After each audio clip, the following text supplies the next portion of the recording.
Mbak, yo aku seneng Iya, nekani.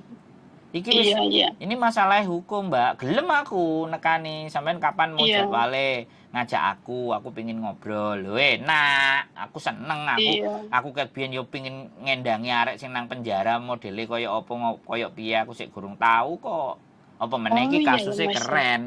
Obat-obat Mm-mm. terlarang. Iki kasus keren, Mbak.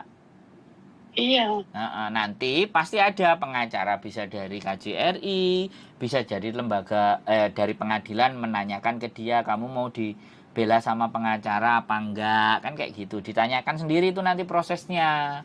Jadi kita iya, iya. nggak usah cawe-cawe, kita nggak usah ikut-ikut. Nah kalau persidangannya boleh dihadiri, ya kapan persidangannya? Ya aku seneng nek dikandani oleh menghadiri, ya seneng. Iso ndelok, bisa mengabarkan ke teman-teman. Teman-teman hati-hati loh, gitu loh. Kasus saya seperti ini.